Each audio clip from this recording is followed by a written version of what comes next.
नमस्कार दोस्तों, मैं प्रभात तिवारी और सार्थक क्लासेस में आप सभी लोगों का एक बार फिर से बहुत बहुत स्वागत है। दोस्तों, एक बहुत ही महत्वपूर्ण सूचना है यूपीएचएससी एडवर्टीजमेंट नंबर 50 से लेके।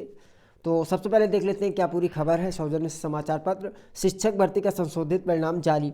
जी हाँ, उत्तर प्रदेश उच्चतर शिक्षा सेवा आयोग ने विज्ञापन संख्या 50 के तहत असिस्टेंट प्रोफेसर के 4 विषयों का अंतिम संशोधित परिणाम बुधवार को घोषित कर दिया है। जैसा आपको ज्ञात ही होगा कि हाईकोर्ट के आदेश पर पुनर्मूल्यांकन के बाद शारीरिक शिक्षा विषय में 4, संस्कृत में 21, अर्थशास्त्र में 14 और गणित में 12 अभ्यर्थी लिखित परीक्षा में सफल घोषित हुए थे, जिनका साक्षात्कार 15 दिसंबर में कराया गया था। तो यहाँ पर आप देख लीजिए 4 विषय हैं। एक सेकेंड, ये 4 विषय कौन कौन से इसको देख लेते हैं। तो ये आपके शिक्षा, शारीरिक शिक्षा यहाँ पर दिया हुआ है, संस्कृत, अर्थशास्त्र और गणित, इन 4 विषयों का फाइनल रिजल्ट जारी कर दिया गया है। रिजल्ट अभी वेबसाइट में अपलोड नहीं था, तो अभी दोपहर के बाद में रिजल्ट अपडेट हो जाएगा, तो पूरी लिस्ट मैं आपको शो कर दूंगा, अपने यूट्यूब के माध्यम से उपलब्ध करा दूंगा। और इसके अतिरिक्त देखिए इसमें आगे कि इनमें से शारीरिक शिक्षा विषय में 3, संस्कृत में 15, अर्थशास्त्र में 6 और गणित में 7 अभ्यर्थी साक्षात्कार के लिए उपस्थित हुए। सचिव डॉक्टर शिवजी मालवीय के अनुसार बुधवार को हुई आयोग की बैठक में संशोधित अंतिम परिणाम पर मोहर लगाई गई है। नए सिरे से चयनित जिन अभ्यर्थियों ने साक्षात्कार के समय वांछित अभिलेख उपलब्ध नहीं कराए थे, उन्हें 11 जनवरी तक अभिलेख उपलब्ध कराने का अवसर दिया गया। यानी ऐसे अभ्यर्थी रिजल्ट में जिनके नाम के आगे औपबंधिक लिखा हुआ है, उन्हें अपने डॉक्यूमेंट्स 11 जनवरी तक किसी भी दशा में आयोग को उपलब्ध करा देने हैं। गौरतलब है कि आयोग ने इन 4 विषयों का परिणाम तैयार करते समय एक एक प्रश्न के अंक नहीं जोड़े थे। प्रभावित अभ्यर्थियों ने हाईकोर्ट में याचिकाएं की थी। कोर्ट ने मूल ओएमआर शीट तलब की, तो उसमें याचिकाकर्ताओं की आपत्ति सही पाई गई।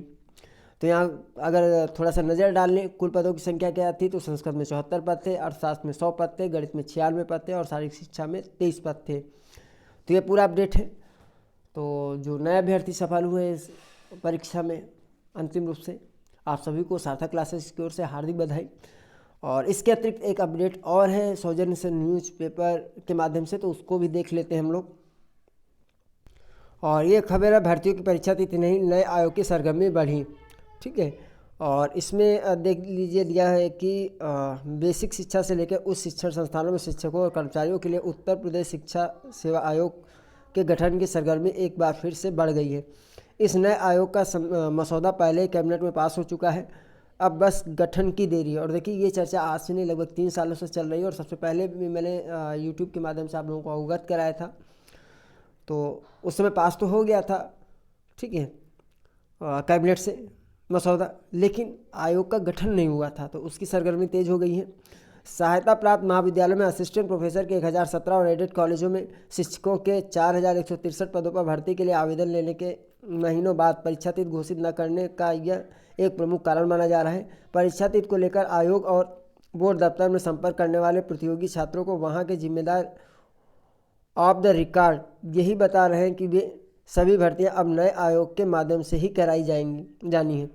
3-4 महीने में आयोग गठन को औपचारिकता पूरी होने का अनुमान लगाया जा रहा है। उत्तर प्रदेश उच्चतर शिक्षा सेवा आयोग ने असिस्टेंट प्रोफेसर भर्ती के लिए 31 अगस्त तक आवेदन लिए थे। इसके लिए तकरीबन 1 लाख अभ्यर्थियों ने फॉर्म भरा है।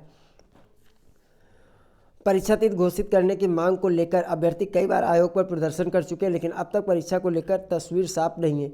इसी प्रकार उत्तर प्रदेश माध्यमिक सेवा चयन बोर्ड ने प्रशिक्षित यानी टीजीटी के 3539 और पीजीटी के 624 पदों पर के लिए 16 जुलाई तक आवेदन लिए थे। इसकी परीक्षा तिथि भी अभी घोषित नहीं की गई है। और देखिए 2017 में आयोग गठन की शुरू हुई थी कवायद, तो 2017-18 में ये न्यूज़ आई थी, तो मैंने वहाँ पे आप लोगों को जानकारी उपलब्ध कराई थी। तो 2017 में भाजपा की सरकार बनने के बाद शिक्षक सेवा आयोग के गठन की कवायद शुरू हुई थी। उस समय उच्चतर और चयन बोर्ड के अध्यक्षों और सदस्यों से इस्तीफा भी ले लिया गया था, लेकिन बाद में आयोग का गठन नहीं हो सका और फिर से अध्यक्ष और सदस्यों को तैनात करते हुए भर्ती प्रक्रिया शुरू कर दी गई थी। तो ये काफ़ी पेंडिंग था, और अगर ये हो जाता तो और अच्छी बात है आप लोगों के लिए। और एक न्यूज़ यहाँ पर भी दी हुई बीच में, फरवरी अप्रैल में पूरा होगा दोनों अध्यक्षों का कार्यकाल। उत्तर प्रदेश उच्चतर शिक्षा सेवा आयोग और माध्यमिक शिक्षा सेवा चयन बोर्ड के अध्यक्षों का कार्यकाल क्रमशः फरवरी और अप्रैल में पूरा होगा। प्रोफेसर ईश्वर शरण विश्वकर्मा ने फरवरी 2018 में, उच्चतर वीरेश कुमार ने 8 अप्रैल 2018 को चयन बोर्ड की कमान संभाली थी। इनका कार्यकाल पूरा होने के बाद नए आयोग के माध्यम से चयन प्रक्रिया शुरू होने की बात कही जा रही है।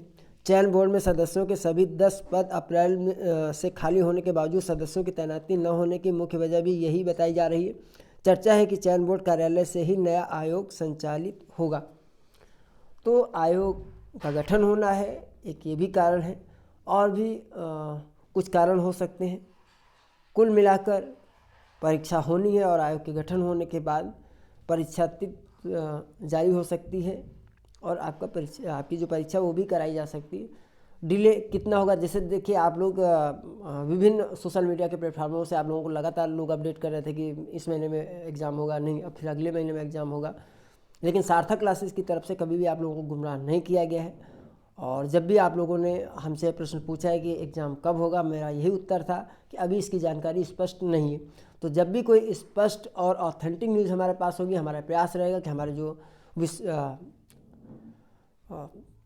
आप सभी सम्मानित व्यूअर्स हैं उन लोगों को बिल्कुल सही जानकारी उपलब्ध कराई जाए, न कि आप लोगों को कंफ्यूज किया जाए। तो अंत में मैं आपसे यही कहूँगा कि आप अपनी तैयारी में निरंतरता बनाए रखिए।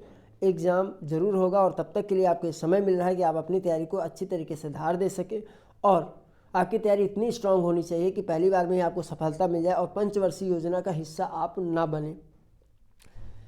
और एक अपडेट, अगर आप जीके पार्ट की तैयारी के लिए सार्थक क्लासेस के टेलीग्राम ग्रुप से, जो कि बिल्कुल पूर्णतः निःशुल्क है, जुड़ना चाहते हैं तो इसका लिंक आपको डिस्क्रिप्शन बॉक्स में मिल जाएगा, जहां पर सभी क्वेश्चन प्रैक्टिस के लिए उपलब्ध कराए जा रहे हैं और सभी क्वेश्चन आपका जो पाठ्यक्रम है उसको स्ट्रिक्टली फॉलो करते हुए ही अपलोड किए जाते हैं। तो मुझे लगता है कि आपकी तैयारी में मील का पत्थर साबित हो सकता है। इसके अतिरिक्त हार्ड कॉपी नोट्स एक बार फिर से यूपीएससी जीके के लिए स्टॉक में उपलब्ध है। हमारे व्हाट्सएप नंबर के माध्यम से आप जानकारी प्राप्त कर सकते हैं। और अगर आप टेस्ट सीरीज़ या कोर्स ऐप के माध्यम से तैयारी करना चाहते हैं तो सार्थक क्लासेस ऐप के स्टोर में विजिट करके आप पूरी डिटेल प्राप्त कर सकते हैं। तो आज के वीडियो में इतना ही, हम आपसे फिर मिलते हैं अगले वीडियो में कुछ नई जानकारी के साथ। तब तक के लिए नमस्कार।